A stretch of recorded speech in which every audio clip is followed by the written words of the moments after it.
Hi hello నమస్తే welcome to విజయ మా ఊరు ఆడియో బుక్స్ ఛానల్. నేను విజయలక్ష్మిని.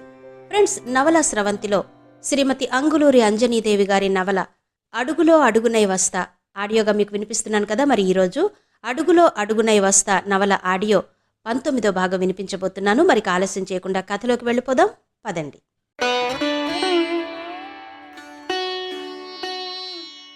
రత్నరాశి ఇంట్లో దర్పణ వల్ల ఎవరూ ప్రశాంతంగా లేరు.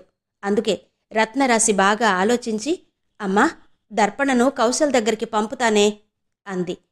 మరి దానికి నువ్వు పెళ్లి చేస్తానని ఆశ పెట్టావు కదే, అదిప్పుడు కౌశల్ దగ్గరకు ఎలా వెళుతుంది అంది రమణమ్మ. వెళుతుందిలే అమ్మా, నేను నచ్చ చెబుతాను. పైగా ఇప్పుడు మాధుర్య కూడా పెళ్ళై వెళ్ళింది. ఇక సమస్య ఏముంది? దీనికి పెళ్లి చెయ్యాలంటే చాలా డబ్బు కావాలి. అంత డబ్బు నా దగ్గర ఎక్కడుంది? ఇంట్లో కూడా రోజు రోజుకి గొడవలు పెరుగుతున్నాయి.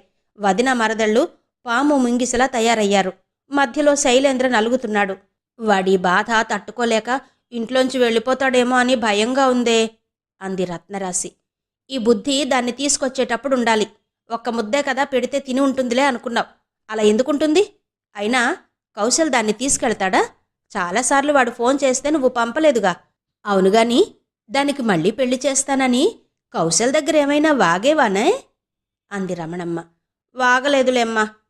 అయితే ఇప్పుడే మీ రామస్వామి మామయ్యకి ఫోన్ చేసి కౌశల్తో మాట్లాడమని చెప్పు. ఆయనతో మాట్లాడేటప్పుడు కాస్త పొగరు తగ్గించుకుని మాట్లాడు. లేకుంటే కౌశల్తో మాట్లాడ్డు. ఆయన మాట్లాడితే కౌశల్ రావచ్చనిపిస్తుంది అంది రమణమ్మ. సరే అమ్మా, ఇప్పుడే చేస్తాను అంటూ రామస్వామికి ఫోన్ చేసింది రత్నరాశి. రత్నరాశి చెప్పింది వినగానే కౌశల్కి ఫోన్ చేసి మాట్లాడాడు రామస్వామి. కౌశల్తో మాట్లాడాక తిరిగి రత్నరాశికి ఫోన్ చేసి, దర్పణను వాడు వద్దంటున్నాడమ్మా అన్నాడు రామస్వామి. ఎందుకు మామయ్య? చాలాసార్లు దర్పణను పంపించమని ఫోన్ చేశాడు కదా. నిన్ను కూడా మా ఇంటికి పంపాడు. మళ్ళీ ఏమైంది అంది రత్నరాశి. వాడు పంపమన్నప్పుడు నువ్వు పంపావా అన్నాడు రామస్వామి. పంపలేదు, అందుకే ఇప్పుడు వద్దంటున్నాడా? అందుకు కాదులే, వాడేదో కొద్దిగా డిప్రెషన్లో ఉన్నట్టున్నాడు. డిప్రెషన్ అంటే ఏంటి మావయ్య? జాబు పోయింది కదమ్మా, కొత్త జాబు కోసం తిరుగుతున్నాడు. ఎవరో బ్యాక్ డోర్లో జాబ్ ఇస్తామన్నారని మీరు చెబితే వాడి దగ్గర ఉన్న డబ్బులు అక్కడ కట్టాడట. వాళ్ళ డబ్బులు తీసుకుని జాబ్ ఇవ్వడం లేదట. ఆ రిస్కులో ఉన్నాడు అన్నాడు రామస్వామి. అదేముంది మావయ్య, దర్పణను పంపితే అది కూడా ఒక పక్కన ఉంటుంది కదా. అది పక్కనుంటే కౌశల్కి కూడా ధైర్యంగా ఉంటుంది అంది. కౌశల్ హాస్టల్లో ఉంటున్నాడట రత్న. అక్కడ అందరూ అబ్బాయిలే ఉంటారు. దర్పణ ఎలా ఉంటుంది? మరి డబ్బులు లేకుండా హాస్టల్లో ఎలా ఉంటున్నాడు మావయ్య? ఏ హాస్టల్లో ఉంటున్నాడు? ముందు హాస్టలేనా?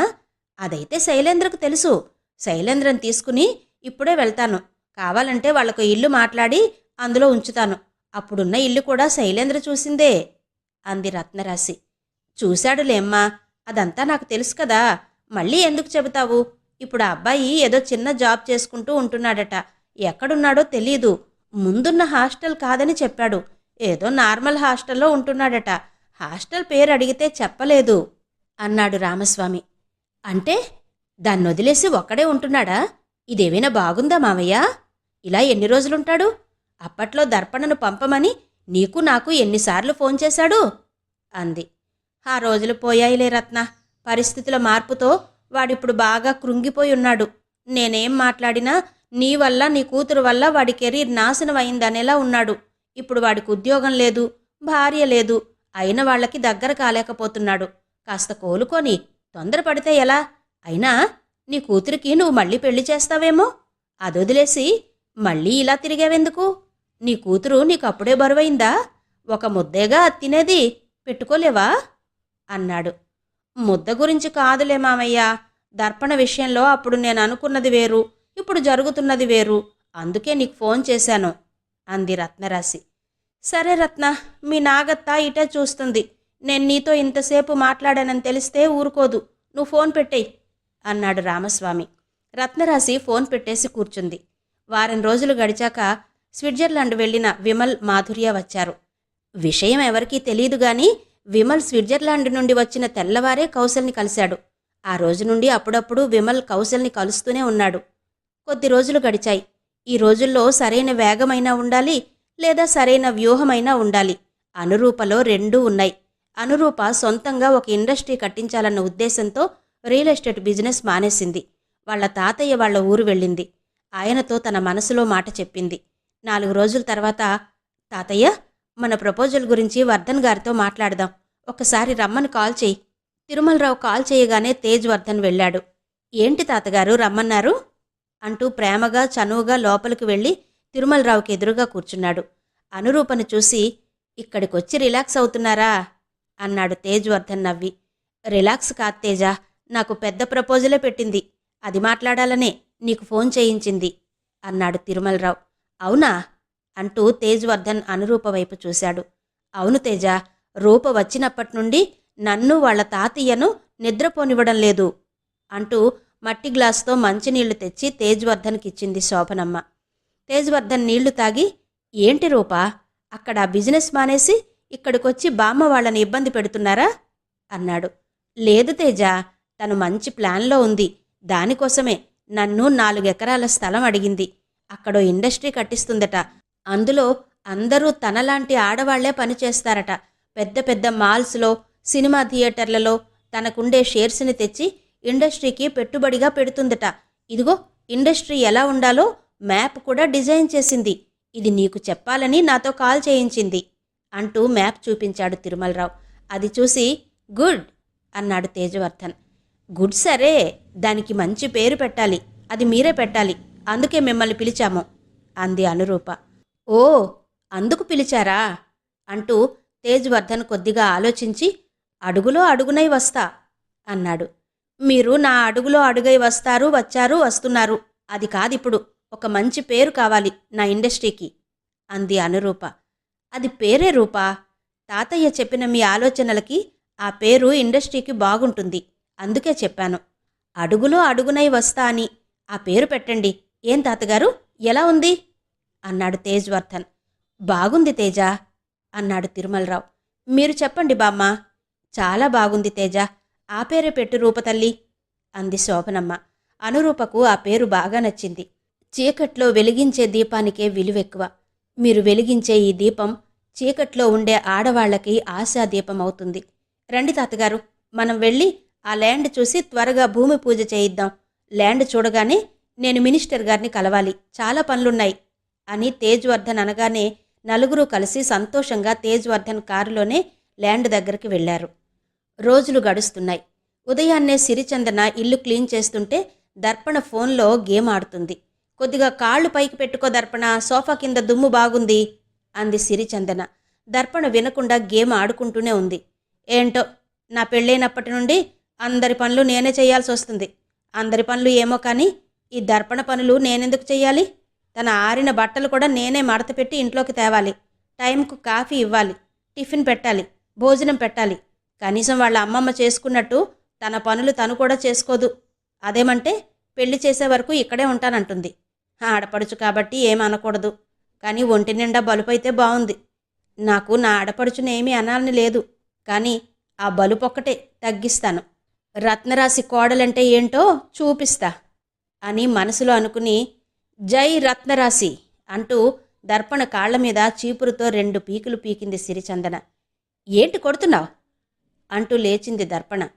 బొద్దింక పాకుతోంది, దాన్ని కొట్టాను. నిన్ను కాదు, నువ్వు కూర్చో అంది సిరిచందన. ఏది బొద్దింక? ఎక్కడా? అదిగో అక్కడ. లేదక్కడ, నువ్వు నన్ను కావాలనే కొట్టావు అంటూ సిరిచందన జుట్టు పట్టుకుంది దర్పణ. సిరిచందనేమైనా మాధుర్యన జుట్టు పట్టుకోగానే వదులు దర్పణ అనడానికి చీపురు తిరగేసి మళ్లీ జై రత్నరాశి అంటూ దర్పణ ఒళ్లంతా వాచేలా కొట్టింది. వాళ్ళిద్దరూ ఒకరినొకరు కొట్టుకుంటూ పెనుగులాడుతుంటే వాళ్ల మెడల్లో ఉన్న చైన్లు తెగి వాటికున్న పూసలు కింద రాలాయి. ఇద్దరూ కొట్టుకోవడం ఆపి వాటిని ఏరుకుంటూ కూర్చున్నారు. అప్పుడే శైలేంద్ర వచ్చి, ఏం జరిగింది అన్నాడు. శైలేంద్ర గొంతు విని రత్నరాశి, రమణమ్మ ఏమైందిరా అంటూ వచ్చారు. సిరిచందన కింద పడ్డ పూసలన్నీ ఏరుకుని చున్నీలో మూట కట్టుకుంది. దర్పణ కన్నా ముందే లేచి నిలబడింది. రత్నరాశిని చూసి, ఏంటి రత్తత్తా ఇది? మీ కూతురు తనకు మళ్ళీ పెళ్లి చేయమని అడుగుతున్నా చెయ్యకుండా ఇంట్లో పెట్టుకున్నారు. చూడు నన్నెలా కొట్టిందో అంది సిరిచందన. నిన్ను దర్పణ కొట్టిందా? కొట్టబట్టే కదా మెళ్ళో ఉన్న దండలన్నీ ఊడి కింద పడ్డాయి, కనిపించలేదా? అదేదో నిన్ను కొడితే తెలిసేదా బాధ. ఆ అత్తనన్న మర్యాద కూడా లేకుండా ఏంటా మాటలు అంది ఉడుక్కుంటూ రత్నరాశి. నీ మర్యాద పాడుగాను. నీ కొడుక్కి పెళ్లి చేసే ముందు నీ కూతురికి చెప్పుకోలేదా వదిన్ని కొట్టకూడదని? మా అమ్మ నాకు చెప్పింది ఇక్కడ మిమ్మల్ని ఎవరినీ కొట్టొద్దని అంది సిరిచందన. అవాక్కయింది రత్నరాశి.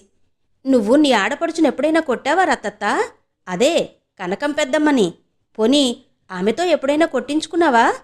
మాట్లాడవేం రత్తత్తా అంది సిరిచందన. సిరిచందనకు తన ఆడపడుచును కొట్టకూడదని తెలిసి కూడా కొట్టానే అని కొంచెం బాధగానే ఉంది. రత్నరాశి దర్పణ వైపు చూసి చాలా నెమ్మదిగా, నువ్వు మీ వదిన్ని కొట్టావా దర్పణ అంది. కొట్టక ముద్దు పెట్టుకోవాలా? అరే, నేను కూర్చుంటే చూడలేదు, పడుకుంటే చూడలేదు. పైగా ఇదేదో తన సొంతిల్లు అయినట్టు మాట్లాడుతుంది, అందుకే కొట్టాను అంది దర్పణ.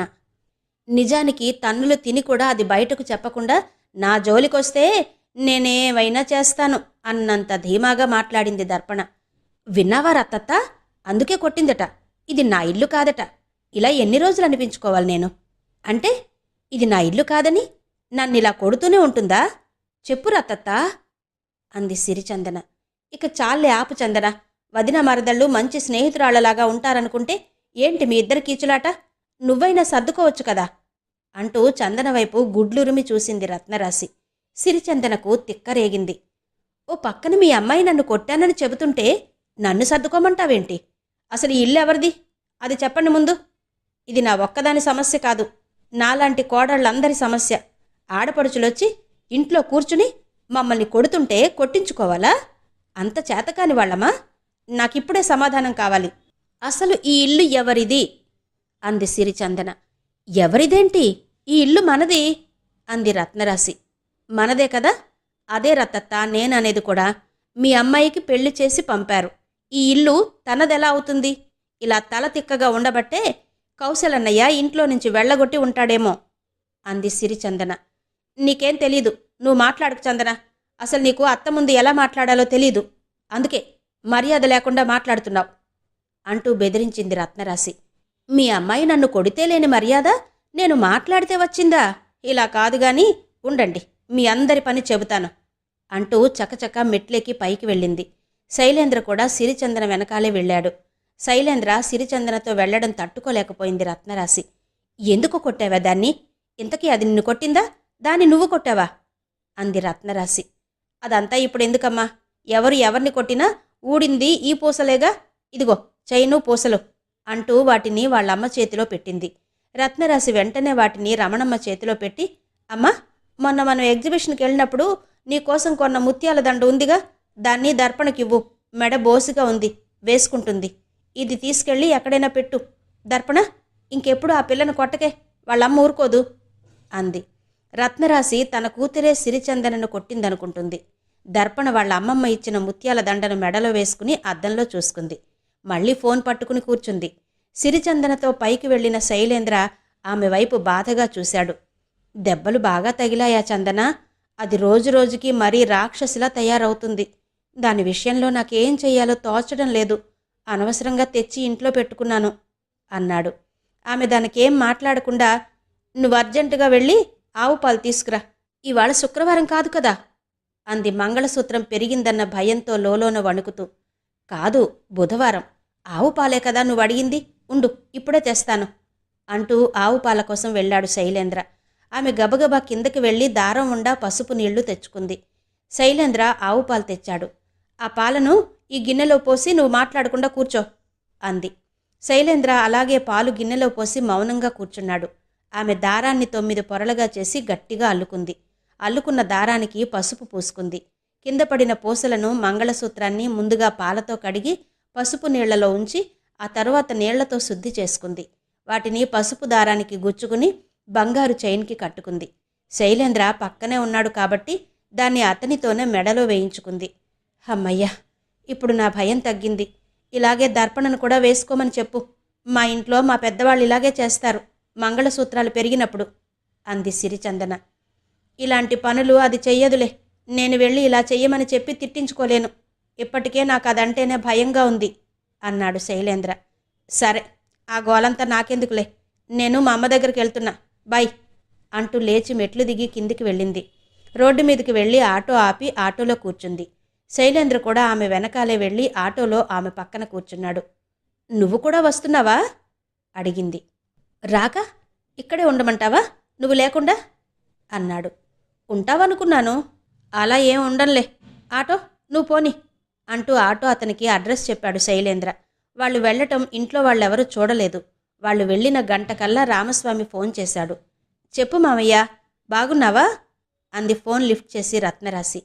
బాగున్నాను, కానీ నీ ఇంట్లో ఏం జరుగుతుంది రత్న? ఏం జరగలేదు మామయ్య. ఏం జరగకుంటే నీ కోడలు ఎక్కడెందుకుంది? నా దగ్గర కూడా దాస్తున్నావా? అక్కడుందా? అక్కడికి ఎప్పుడొచ్చింది? లేదు మావయ్య, ఇక్కడే ఉంది సిరిచందన. సిరిచందన శైలేంద్ర పైన గదిలో ఉన్నారు. లేరు, వాళ్ళిక్కడికి వచ్చి గంట పైన అయింది. వినోదిని దర్పణ మీద కేసు పెట్టడానికి రెడీ అవుతోంది. దర్పణ మరి ఎందుకిలా తయారైంది అన్నాడు రామస్వామి. అది వినగానే రత్నరాశి కాళ్ల కింద భూమి కదిలినట్టయింది. కేసా? అంతా నా కర్మ మామయ్య. నువ్వు చెప్పు మామయ్య వాళ్ళకి కేసు పెట్టొద్దని. ఇంకెప్పుడు ఇలా జరగకుండా చూసుకుంటాను అంది రత్నరాశి. నువ్వు చూసుకోవడానికి ఏముంది? చందన అక్కడికొస్తే కదా. అసలు నువ్వు దర్పణకు తొందరగా పెళ్లి చేసి పంపు రత్న. లేకుంటే నువ్వు చాలా ఇబ్బందుల్లో పడతావు. వీళ్ళు దర్పణనే కాదు, మీ అందర్నీ లోపల వేయించేలా ఉన్నారు. పాపం మా అక్క ఏం చేసింది? మా అక్కను కూడా వదిలేలా లేరు. అయినా దర్పణను ఇంకా ఎన్ని రోజులు ఇంట్లో పెట్టుకుంటావు? చందనను కొట్టిందని తెలిస్తే దర్పణకు పెళ్ళవుతుందా అన్నాడు. దర్పణకు పెళ్లి చెయ్యాలన్న ఆలోచన ఇప్పుడు నాకు లేదు మామయ్య. అప్పుడేదో అన్నాను, కానీ దాన్ని కౌశల్ దగ్గరికే పంపిస్తాను. కౌశల్కు ఒకసారి ఫోన్ చెయ్యి మామయ్య. ఎక్కడున్నాడో తెలిస్తే నేనే వెళ్ళి దాన్ని వదిలిపెట్టి వస్తాను. దర్పణ ఇక్కడ ఉంటేనే కదా చందన ఇక్కడికి రాననేది.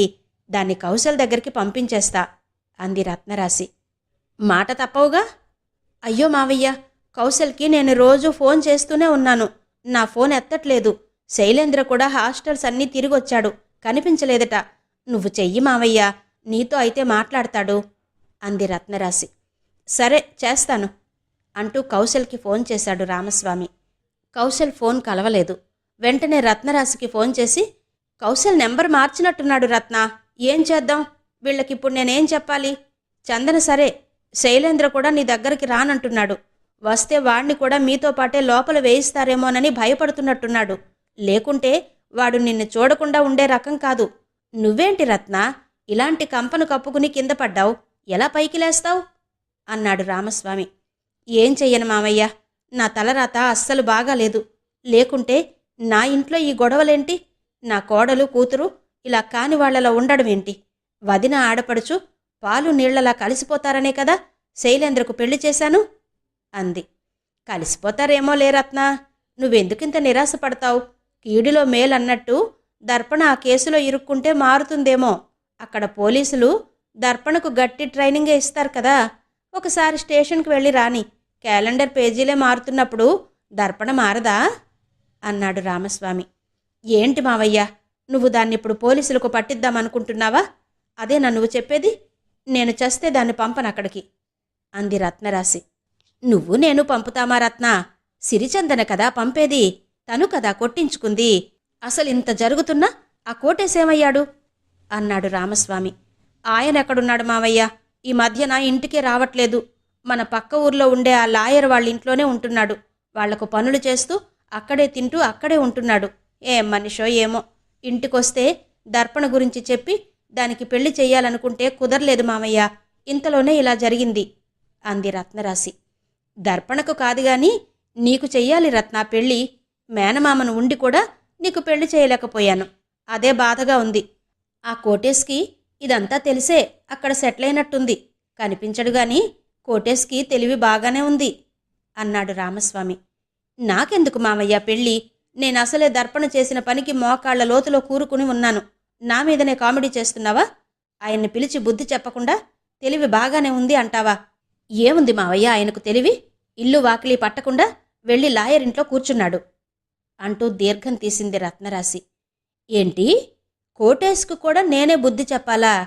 ఈ లోపల వినోదిన్ని ఏం చేద్దాం? ఆమెకి ఇన్స్పెక్టర్ ఎవరో తెలుసట, ఆయనతో మాట్లాడతాను అంటుంది. మరి దర్పణ మీద కేసు పెట్టుకోమని చెప్పమంటావా? వద్దు మావయ్య, కోటేశ్ సంగతి తర్వాత. నువ్వైతే దర్పణ మీద కేసు పెట్టొద్దని చెప్పు. నేనిప్పుడే మా అను వదినతో మాట్లాడతాను అంది. ఏంటి? మళ్ళీ చెప్పు. నువ్వు మీ అను వదినతో మాట్లాడతావా? ఏమని మాట్లాడతావు? అన్నాడు వెటకారంగా. ఏదో ఒకటి మాట్లాడి దర్పణను ఆమె దగ్గరికి పంపిస్తాను మావయ్య. అసలు ఆ రోజు ఆమె అడిగినప్పుడు పంపి ఉంటే బావుండేది. ఇలా జరుగుతుందనుకోలేదు. పొరపాటు చేశాను. ఇప్పుడు పంపుతాను. అంతవరకు నువ్వక్కడ వినోదిని కేసులు పెట్టకుండా ఆపు మామయ్య అంది. అలాగే, నువ్వు దర్పణను అనురూప దగ్గరికి పంపాక నాకు ఫోన్ చెయ్యి. అప్పటి వరకు చందన శైలేంద్ర ఇక్కడే ఉంటారు. నేనిదంతా చేసేది నిన్ను చూసి అనుకోకు, మా రమణక్కను చూసి అంటూ కాల్ కట్ చేశాడు. ఆయన కాల్ కట్ చేశాక బాగా ఆలోచించింది రత్నరాశి. నేనివాళ దర్పణను కూర్చోబెట్టి మాట్లాడాలి. లేకుంటే అది నేను ఇద్దరం చిక్కుల్లో పడతాం అనుకుని ఆ రాత్రికే దర్పణతో మాట్లాడింది. నీకు మళ్ళీ పెళ్ళొద్దు దర్పణ. ఎందుకంటే నేను చాలామందిని అడిగాను నిన్ను పెళ్లి చేసుకోమని. బీటెక్ చేసి ఉద్యోగాలు చేస్తూ అందంగా ఉండే అమ్మాయిలకే పెళ్ళిళ్ళు కావడం లేదట. నిన్ను ఏ ప్లంబర్కో ఎలక్ట్రీషియన్కో ఇమ్మని అంటున్నారు. వాళ్ళకిచ్చినా నిన్ను కౌశల్ చూసుకున్నట్టు చూసుకోరు. కానీ కౌశల్ ఎక్కడున్నాడో తెలియట్లేదు. అందుకే నిన్ను మీ అత్త దగ్గరికి పంపిస్తా. ఆమె దగ్గర చాలా డబ్బుంది. నిన్ను ఏ ప్రకృతి చికిత్స ఆశ్రమంలోనే చేర్పించి నీకు ఒళ్ళు తగ్గేలా చేస్తుంది అంది. దర్పణ మాట్లాడలేదు. నిజం చెప్పాలంటే నాకు కూడా మీ అత్తతో మాట్లాడాలని లేదు దర్పణ. మరి నువ్వెవరిని తెచ్చినా చేసుకుంటావా? వాళ్ళు ఎలా చూసినా సర్దుకుపోతావా? ఇంట్లో పనులన్నీ చేసుకుంటావా? అక్కడ నీకేం నచ్చకపోయినా ఇక్కడికి రాకూడదు మరి అంది రత్నరాశి. రాకూడదా? వాళ్ళు చంపినా అక్కడే చావాలా? ఏం మాట్లాడుతున్నావే? అసలు నాకు పెళ్లి చేస్తానని చెప్పింది నువ్వే కదా. అలాంటప్పుడు ఏ బ్యాంకు మేనేజర్కో సాఫ్ట్వేర్కో ఇవ్వకుండా ప్లంబర్కి ఇస్తావా? నువ్వేమనుకుంటున్నావే నన్ను? నాకు పెళ్ళొద్దు ఏమొద్దు, నేను ఇక్కడే ఉంటాను అంది దర్పణ. నువ్విక్కడుంటే వదిన రానంటుంది దర్పణ. వదిన రాకుంటే అన్నయ్య రాడు. వాళ్ళిద్దరూ రాకుండా అక్కడ ఉండి ఊరుకుంటారనుకుంటున్నావా? వదినను నువ్వు కొట్టినందుకు నీ మీద కేసు పెడతారట. నువ్వు కొట్టలేదని నేను నోరేసుకుని రివర్స్ అవుదామన్నా అక్కడ కుదిరేలా లేదు. నువ్వు ఆ స్టేషన్లో కూర్చుని సత్తు చిప్పలో తినే కన్నా మీ అత్త దగ్గరికి వెళ్ళి ఉండు. కౌశల్ అప్పటికైనా అక్కడికొస్తాడు అంది నెమ్మదిగా. రాకపోతే? ఎందుకు రాడు? వాళ్ళ మమ్మీ డాడీని వదిలి ఎన్ని రోజులుంటాడు? ఇక నుండి అదే ఇన్ని ఇల్లు దర్పణ, ఇది కాదు అంటూ నచ్చ చెప్పింది రత్నరాశి. సరే అమ్మా, వెళ్తానులే అత్త దగ్గరికే అంది దర్పణ. రత్నరాశి ఒక్క నిమిషం మౌనంగా ఉంది. ఏంటమ్మా, అత్తకి ఫోన్ చెయ్యవా? నాకెందుకో మీ అత్తకి ఫోన్ చెయ్యాలంటే భయంగా ఉంది దర్పణ. నా ఫోన్ ఎత్తుతుందో లేదో అంది రత్నరాశి. అయితే నా ఫోన్లోంచి చెయ్యమ్మా. నా నెంబరు అత్త దగ్గర లేదు. ఎవరో అనుకుని ఎత్తుతుంది. అప్పుడు నువ్వు మాట్లాడు అంది దర్పణ. మీ అత్త ఇప్పుడు ఇంట్లో ఉందో లేక ఇండస్ట్రీ దగ్గర ఉందో దర్పణ? ఆమె చాలా పెద్ద ఇండస్ట్రీనే కట్టిస్తుందట. వాళ్ళ తాతయ్య అమ్మమ్మ అక్కడే ఉండి పనులు చేయిస్తున్నారట. అక్కడ వాచ్మెన్లు పనివాళ్ళు చాలామందే ఉంటారట. అందరూ చెబుతుంటే విన్నాను అంది రత్నరాశి. అవునా అంటూ ఆశ్చర్యపోయింది దర్పణ. అవును దర్పణ, చాలామంది ఆడవాళ్ళు బ్రతుకుతున్నారట అక్కడ. నువ్వు వెళ్ళాక ఆ ఇల్లు ఆ ఇండస్ట్రీ నీదే అవుతుంది. నువ్వు ఏసీలో ఉంటావు, ఏసీ కారులో తిరుగుతావు, విమానం కూడా ఎక్కుతావు అంటూ మురిసిపోయింది రత్నరాశి. దర్పణ వెంటనే అనురూప నెంబర్కి తన ఫోన్లో నుంచి కాల్ చేసి స్పీకర్ ఆన్ చేసింది. అనురూప హలో అనగానే, అమ్మా అత్త లిఫ్ట్ చేసింది, నువ్వు మాట్లాడు అంటూ సైగ చేసింది దర్పణ. రత్నరాశి కదిలిపోతూ, హలో వదినా, నేను రత్నని అంది. చెప్పు రత్న, బాగున్నావా? బాగున్నాను వదినా, నువ్వు బాగున్నావా? బాగున్నాను. ఏంటి సంగతి, నాకు ఫోన్ చేశావు? దర్పణను నీ దగ్గరికి పంపిద్దామని ఫోన్ చేశాను వదినా అంది రత్నరాశి. నా దగ్గరకా? నా దగ్గరకెందుకు? వాళ్ళ మొగుడున్నాడుగా. ఉన్నాడు, కానీ ఎక్కడున్నాడో తెలియట్లేదు వదినా. నెంబర్ మార్చాడు ఏమో, ఫోన్ కూడా కలవట్లేదు. సిటీ అంతా వెతుకుతూనే ఉన్నాడు శైలేంద్ర. అప్పుడేదో బ్యాంకులో ఉన్నాడు కాబట్టి టక్కున దొరికాడు. ఇప్పుడు ఎక్కడ ఏ చిన్న ఉద్యోగం చేసుకుంటూ ఏ మూలనున్నాడో అంది రత్నరాశి. వాడినలా చేసింది నువ్వే కదా. అయినా వాడి గురించి నా దగ్గర మాట్లాడొద్దు. నీ దగ్గర కాకుంటే ఇంకెక్కడ మాట్లాడతాను వదినా? కౌశల్ నీ కొడుకే కదా. కొడుకనే. ఆ రోజు నువ్వు చేసినవన్నీ మర్చిపోయి నా కొడుకు నీ కూతుర్నే కావాలంటున్నాడన్న ఒకే ఒక్క కారణంతో మీ ఇంటికొచ్చి నీ కూతుర్ని చేసుకున్నాను. నేను నా కొడుకుని నా కోడల్ని నా ఇంటికి తీసుకెళదామని వచ్చినప్పుడు నువ్వే నీ నోటితో నేను పంపను అన్నావు. ఆ మాట మీదనే ఉండు. అయినా ఇప్పుడు నాలాగా సంసారం చెయ్యని వాళ్ళ దగ్గరకొచ్చి నీ కూతురు ఏం నేర్చుకుంటుంది? ఎలా ఉంటుంది? నీ దగ్గరే ఉంచుకో. 20 ఏళ్లుగా దానికన్నీ నీ బుద్ధులే నేర్పిస్తున్నావుగా, ఇంకా నేర్పించు అంది అనురూప.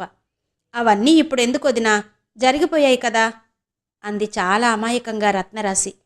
దానికి తెలిసి తెలియని వయసులోనే ఒక తల్లిగా నువ్వు చెప్పకూడని మాటలన్నీ చెప్పావు.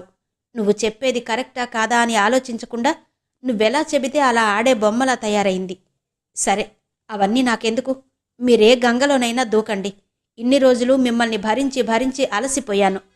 నీ కూతురి గురించి, నీ అల్లుడు గురించి చెప్పడానికో అడగడానికో అయితే నాకు ఫోన్ చెయ్యకు. నా కొడుకు నన్ను పరాయిగా చూసినప్పుడే వాడిని నేను వదిలేశాను అంది అనురూప. అలా ఎందుకు అనుకుంటావు వదినా అంది జాలిగా రత్నరాశి. అనుకోవడం కాదు, అలా అనుకునేలా మీరే చేశారు. వాడు తన వాళ్ళు అని అనుకునే వాళ్ళందరి మీద లేనిపోనివి కల్పించి చెప్పి వాణ్ణందరికీ దూరం చేశావు. అది నువ్వు చేశావా నీ కూతురు చేసిందా అన్నది నాకు సంబంధం లేదు, కానీ మీరే చేశారు. వాడు ఎప్పుడైనా బయటకు వెళ్ళేటప్పుడు నాన్న నా కారు తీసుకెళ్ళు అంటే, నాకెందుకు మమ్మీ నీ కారు, నేనింకా మంచి కారు కొనుక్కుంటాను, నీది ఓల్డ్ కార్, నీ కారులో ఫీచర్స్ చాలా తక్కువ ఉన్నాయి, నువ్వు మంచి కారు తీసుకో అనేవాడు సరదాగా. అలాంటిది నన్ను కారు అడిగాడు అంటే అది నువ్వు అడగమంటేనే అడిగాడని నాకు తెలుసు. అందుకే వాడు కారు అడగగానే నేనివ్వను అన్నాను. నీతిగా బ్రతకాలని నేను వాడికి నేర్పిస్తే చెయ్యి చాపి అడుక్కో తప్పులేదు అని నువ్వు నేర్పించావు అంది అనురూప. చిచి, నేనెందుకు నేర్పిస్తాను వదినా అలా? నువ్వు నన్ను కావాలనే అంటున్నావు అంది రత్నరాశి. నేను కావాలననడం ఏంటి? నువ్వేంటో నాకు తెలీదా? నేను పెళ్లి చేసుకుని వచ్చినప్పటి నుండి నిన్ను భరిస్తూనే ఉన్నాను. అయినా నీ కూతురు నీకు అప్పుడే ఎక్కువైందా? లేక మీ వీధిలో వాళ్ళు నీ కూతురు గురించి ఏమైనా గుచ్చుతూ అడుగుతున్నారా? అడిగినా నువ్వు తిమ్మిని బమ్మిని చేస్తావులే. నువ్వు నీ సొంత కూతురు అల్లుడు సంతోషంగా ఉంటేనే చూడలేవు. నీలాంటి తల్లిని నేను నిజంగానే ఎక్కడా చూడలేదు అని అనగానే ఫోన్ కట్ చేసింది రత్నరాశి. ఎందుకమ్మా ఫోన్ కట్ చేశావు? నువ్వు నిజంగానే మంచిదానివి కాదా అంది దర్పణ. నేనెందుకు మంచిదాన్ని కాదే, నువ్విలా అంటావనే ఫోన్ కట్ చేశాను. అయినా ఆమె నిన్ను వద్దంటే ఇప్పుడేమైంది? నువ్వు నీ బట్టలు సర్దుకుని బయలుదేరు, అవన్నీ నేను చూసుకుంటాను అంది రత్నరాశి. ఎక్కడికి బయలుదేరాలి, ఎందుకు బయలుదేరాలి అంది దర్పణ. ఎక్కడికేంది? మీ మావయ్య దగ్గరికి. నిన్ను తీసుకెళ్ళి అక్కడ వదిలేసి వస్తాను. నువ్వక్కడుంటే నీకెలాంటి సమస్య రాదు, అందరం బాగుంటాం. ఇక నీ ఇల్లు అదే అంటూ దర్పణకు ఉన్న డ్రెస్సుల్లో 4 మంచి డ్రెస్సులు ఏరి వాటితో పాటు 2 నైటీలు తీసి బ్యాగ్లో పెట్టింది. ఇక వెళ్దాం పద, అమ్మమ్మకు చెప్పావా అంది. అక్కడే ఉన్న రమణమ్మ, చెప్పిందిలే రాసి, కానీ మీ వదినకి ఇష్టం లేకుండా ఇది అక్కడ ఉండగలదా అంది. ఉండాలమ్మా, రోజులు బాగాలేనప్పుడు ఏం చేద్దాం? ఇప్పుడు దీనికి అన్నయ్యే దిక్కయ్యాడు. దిక్కు సరే, అనురూపను కాదని వాడు దీన్నుంచుకుంటాడా? ఎవరూ ఉంచుకోకపోతే ఇది ఎక్కడికి పోతుందమ్మా? దీన్నేం చేద్దాం, నువ్వే చెప్పు. వినోదిని వాళ్ళ కూతుర్నిది కొట్టినందుకు కేసు పెడతాను అంటుందట. కేసు పెడితే దీని బ్రతుకేం కావాలి? అన్నయ్యకేదో ఒకటి చెప్పి దీన్నక్కడ వదిలేసి వస్తాను. ఇది కూడా బాగుండాలిగా అంది రత్నరాశి. బాగుండాలి, కానీ దర్పణ వల్ల వాడికేం ఇబ్బంది రాకుండా చూడు. అసలే వదినకిష్టం లేదంటున్నావు. అన్నయ్యని అడిగానని చెప్పు అంది రమణమ్మ. చెబుతాల్లే, నువ్వేం కంగారు పడకు. అన్నయ్య దేనికి భయపడే రకం కాదు. నువ్వు రావే అంటూ దర్పణను అదేదో హాస్టల్లో వదలడానికి తీసుకెళ్లినట్టు ప్రమోద్ దగ్గరికి తీసుకెళ్ళింది. ప్రమోద్ని చూడగానే, బాగున్నావా మావయ్య అంది దర్పణ. బాగున్నాను. ఏంటమ్మా మీ ఇద్దరే వచ్చారు? కౌశల్యేడి? ఇంకా వాడు కనిపించలేదా? కూర్చోండి అన్నాడు ప్రమోద్. వాళ్ళు కూర్చున్నారు. కౌశల్ ఇంకా కనిపించలేదన్నయ్యా. శైలేంద్ర ఆ పనిలోనే ఉన్నాడు. సిటీ మొత్తం జల్లెడ పడుతున్నాడు అంది రత్నరాశి. ఏంటో రత్న, కౌశల్ ఆఫీసర్గా ఉద్యోగం చేసుకుంటూ రాజాలా ఉన్నాడు. సడన్గా ఉద్యోగం పోగొట్టుకున్నాడు. ఉద్యోగం సరే, ఇప్పుడు మనిషే మాయమయ్యాడు అన్నాడు ప్రమోద్. మనసులో మాత్రం ఎప్పుడొచ్చినా వాడు నా చేతి నిండా డబ్బులు పెట్టి వెళ్ళేవాడు అనుకున్నాడు. రత్నరాశి వలవలా ఏడ్చి, నీ కొడుకు రాజాలా ఉంటే నా కూతురు రాణిలా ఉంటుందనే కదా వాడికిచ్చి చేసింది. వాడొట్టు పిరుకోడన్నయ్యా. వదిన రూపం వచ్చిందే గాని వదిన బుద్ధులేమీ రాలేదు అంది. ఏం చేద్దాం రత్న, ఏది మన చేతిలో లేదు అన్నాడు. అయినా వదినను మనం ఎన్నిసార్లు ఎన్ని మాటలన్నా భరించిందే గాని ఇలా పారిపోలేదన్నయ్యా అంటూ దర్పణ మొహంలోకి చూసి వెంటనే సర్దుకుంది రత్నరాశి. ప్రమోద్ మౌనంగా ఉన్నాడు. సరే, ఇప్పుడెందుకులే అన్నయ్య అదంతా. దీన్నందరూ మొగుడు వదిలేస్తే పుట్టింటికొచ్చుందా అని అడుగుతున్నారు. అదెంత అవమానం నీకు నాకు. అందుకే ఇది కౌశల్ వచ్చేదాకా ఇక్కడ ఉంటే మనిద్దరికీ పరువుగా ఉంటుందని తీసుకొచ్చాను అంది. ఇదేంటి, మా అమ్మ మా మామయ్య ముందు నా పరువు తీస్తుంది అన్నట్టుగా చూస్తోంది దర్పణ. సరే, మీ వదినకి ఇదంతా చెప్పే వచ్చావా రత్న అన్నాడు ప్రమోద్. చెప్పాను, కానీ ఇది ఇక్కడికి రావడం వదినకి ఇష్టం లేదన్నయ్యా. ఏదేదో మాట్లాడుతుంది. ఎంత అడిగినా ఒప్పుకోలేదు. నేనన్న మాటలు, నేను చేసిన పనులు ఇంకా గుర్తుపెట్టుకునే ఉంది. ఇంకొకరైతే ఎప్పుడో దులిపేసుకునేవాళ్ళు అంది. మరి మీ వదినకి ఇష్టం లేకుండా ఇక్కడుండడం కష్టం కదమ్మా అన్నాడు ప్రమోద్. నువ్వున్నావుగా అన్నయ్యా, కష్టమేముంది? ఈ విషయంలో నువ్వు గట్టిగా ఉండాలన్నయ్యా. నువ్వు తినే ముద్దలో దీనికింత పెట్టు అంది. అది కాదు రత్న, మీ వదిన్ని కూర్చోబెట్టి మనిద్దరం మాట్లాడదాం. మీ వదిన ఇష్టప్రకారమే దర్పణ ఇక్కడ ఉండేలా ఒప్పిద్దాం. అప్పుడే భయమూ ఉండదు అన్నాడు. అది జరిగే పని కాదులే అన్నయ్యా. అయినా ఆమెదేం పోయింది? ఆమెనెందుకు బ్రతిమాలడం? దర్పణ నీ దగ్గర ఉండి నీ దగ్గర తింటుంది. ఇది నీకు కోడలే కాదు, మేనకోడలు. నువ్వు మామయ్య దగ్గరుండవే, నేను మళ్ళీ వస్తాను. సరే అన్నయ్య, నేనింక వెళ్తాను అంటూ ప్రమోద్ని ఇంకేం మాట్లాడనివ్వకుండా లేచి నిల్చుంది రత్నరాశి. ఆమె లేవగానే దర్పణ కూడా లేచి రత్నరాశితో కలిసి బయట వరకు వెళ్ళింది. అమ్మా, నువ్వెందుకంత చీపుగా నన్ను మొగుడు వదిలేసిన దాన్ని అని మామయ్యతో మాట్లాడుతున్నావు? కౌశల్ నన్ను ఎప్పుడు వదిలేశాడు? నువ్వే కదా కౌశల్ని వదిలేసి రమ్మంటే వచ్చాను. అప్పుడు నన్ను వదిలేసినట్టు ఎలా అవుతుంది? నేను కదా కౌశల్ని వదిలేశాను. అయినా నేనన్నీ నువ్వు చెప్పినట్టే చేస్తున్నాను కదా అంది దర్పణ. నేను చెప్పినట్టు నువ్వు చేస్తున్నావు కాబట్టే నీకు ఆ కేసులు గోల లేకుండా ఇక్కడికి తీసుకొచ్చి వదిలాను. అది అర్థం చేసుకో. మన ఇంట్లో జరిగినవేవి మామయ్యకు చెప్పకు. వదిన గురించి అసలే చెప్పకు. నేను మీ వదిన్ని ఇంటికి తీసుకొచ్చాక మళ్ళీ వస్తాను. నువ్వు లోపలికెళ్ళి మామయ్య దగ్గరుండు. మామయ్యకు తెలియకుండా ఎటూ వెళ్లకు.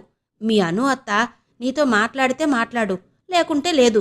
నువ్వు మాత్రం మామయ్యతోనే ఉండు అని చెప్పి రత్నరాశి ఇంటికి వెళ్ళింది. దర్పణ లోపలికి వెళ్ళి ప్రమోద్ పక్కన కూర్చుంది. ఒక గంట అయ్యాక అనురూప వచ్చింది. ప్రమోద్ పక్కన కూర్చుని ఉన్న దర్పణను చూసింది. నేనొత్తని చెప్పినా వినకుండా తన కూతుర్ని నా ఇంట్లో వదిలి వెళ్ళిందన్నమాట. ఈ రత్నరాశి ఎప్పుడూ ఇంతే, తను చెయ్యాలనుకున్నదే చేస్తుంది అనుకుంటూ దర్పణను పలకరించకుండానే తన గదిలోకి వెళ్ళింది. ఒక పావుగంట గడిచాక ప్రమోద్ని లోపలికి పిలిచింది. ఏంటను అంటూ లోపలికొచ్చాడు ప్రమోద్. ముందు నువ్వు ఆ డోర్ పెట్టు అనగానే డోర్ పెట్టాడు. ఆ అమ్మాయి ఇక్కడుందే, ఇది రత్నపన శైలేంద్రపన? రత్నపనే అను. దర్పణను తీసుకొచ్చి వదిలింది రత్ననే. నువ్వెందుకు ఒప్పుకున్నావు?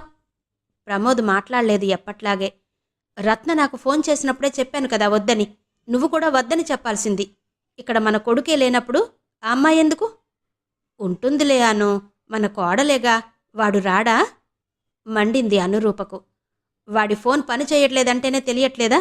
వాడు ఎక్కడున్నాడో ఏమయ్యాడో, అసలున్నాడో లేడో అంది. ఎందుకు అలా అంటావను? ఒకసారి వాడు లేడని తెలిసి నువ్వెంత బాధపడ్డావు? నువ్వేనా ఇలా అంటున్నావు అన్నాడు ప్రమోద్. ఏం చెయ్యననక? నీకు తెలియదా? వాడు వాళ్ళ అత్త మాయలో పడ్డాక నన్నెలా చూశాడో, నా పట్ల ఎలా ఉన్నాడో, నా మనసు విరిగేలా ప్రవర్తించాడు. అయినా వాడెక్కడున్నా బాగుంటే చాలనుకున్నాను. ఇప్పుడేమయ్యాడు? పోనీ నువ్వు చెప్పు, వాడేమయ్యాడు? నీతో బాగానే ఉండేవాడుగా. నాకు నీ మీద కూడా అనుమానంగానే ఉంది. మళ్ళీ వాడినేమైనా చేశావా అంది అనురూప. అయ్యో, నేనేం చేస్తానను? మరీ దారుణంగా మాట్లాడుతున్నావు. వాడేమైనా చిన్నపిల్లాడా? నిజంగానే వాడేమయ్యాడో నాకు తెలీదను. నన్ను నమ్ము అన్నాడు ప్రమోద్. నిన్ను నమ్మడానికి లేదులే.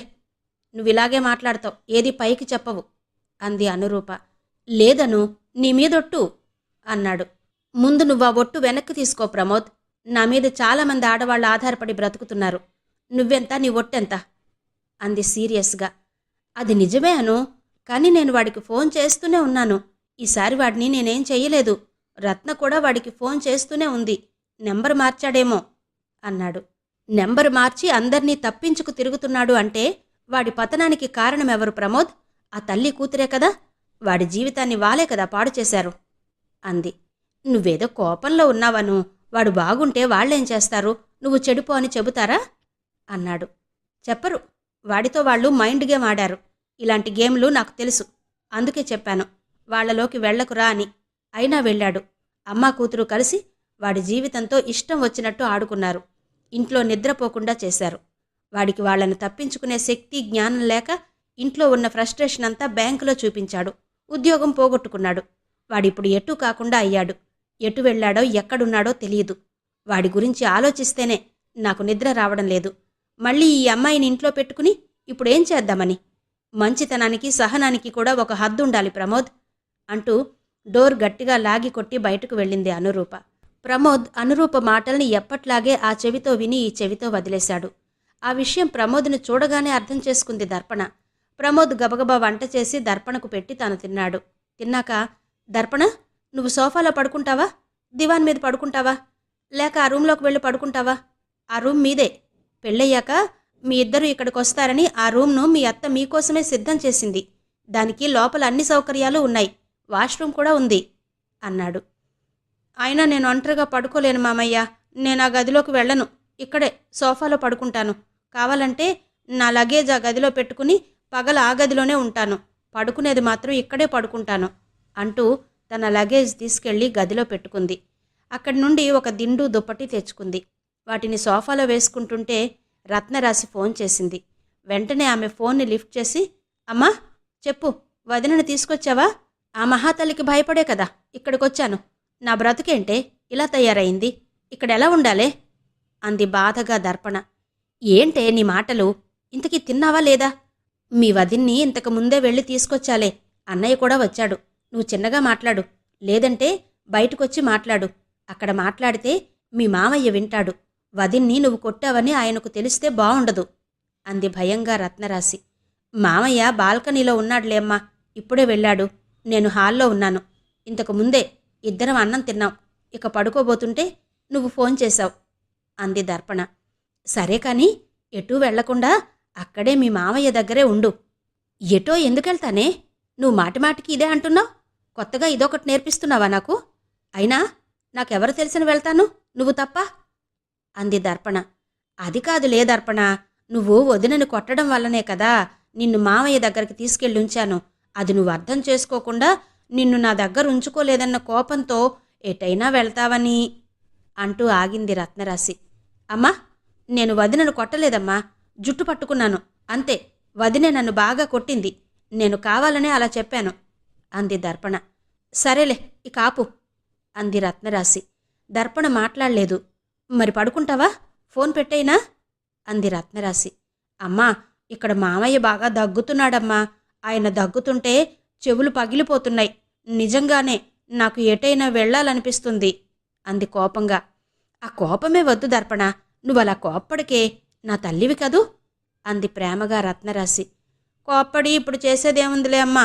2 తన్నులు తన్నాలన్నా ఇక్కడెవరూ లేరు, సోఫా తప్ప. ఇదంతా ఆ శైలిగాడికి నువ్వు పెళ్లి చేయడం వల్లే వచ్చింది.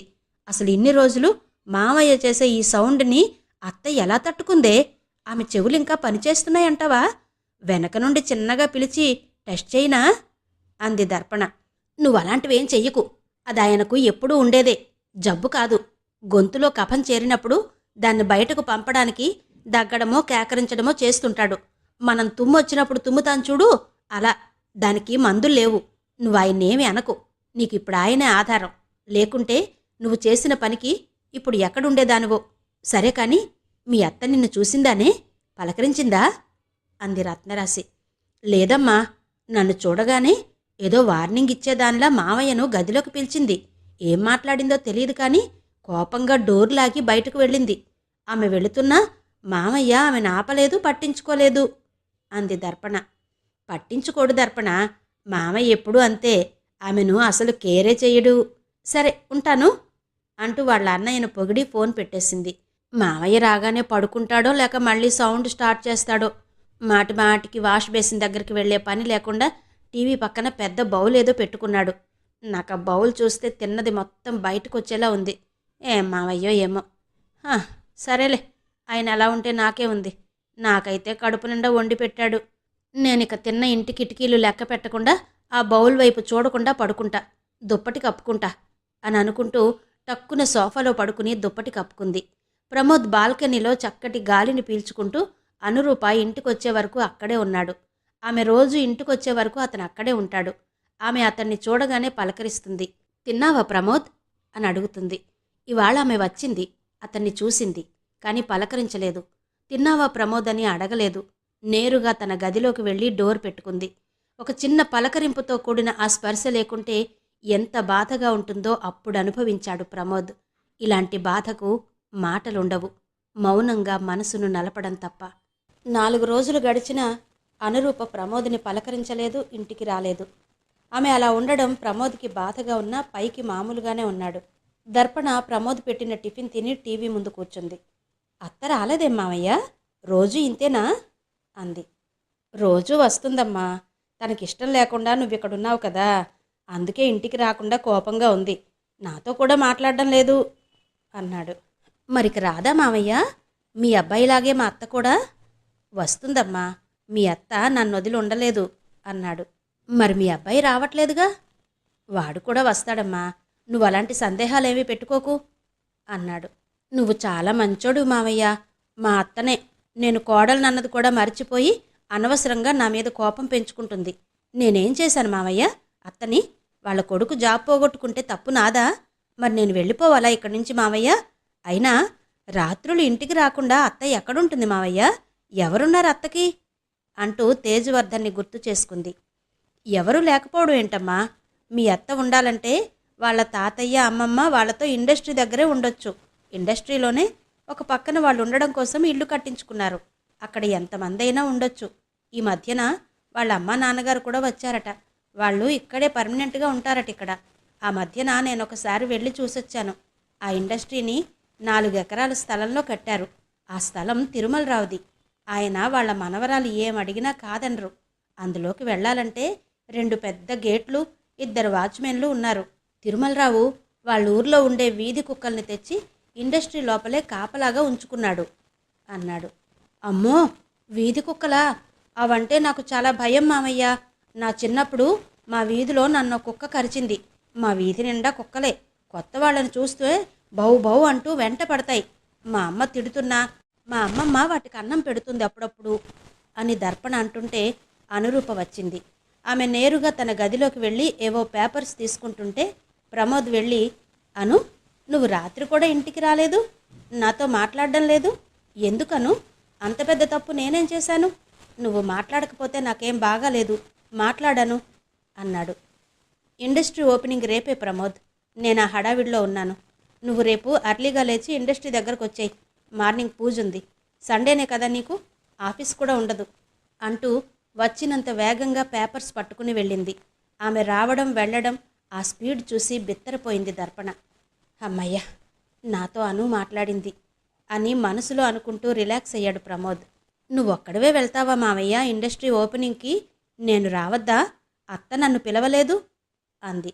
ఆ ఇండస్ట్రీనే నీదైనప్పుడు నిన్నొకరు పిలవాలా దర్పణ? ఇద్దరం వెళ్దాం.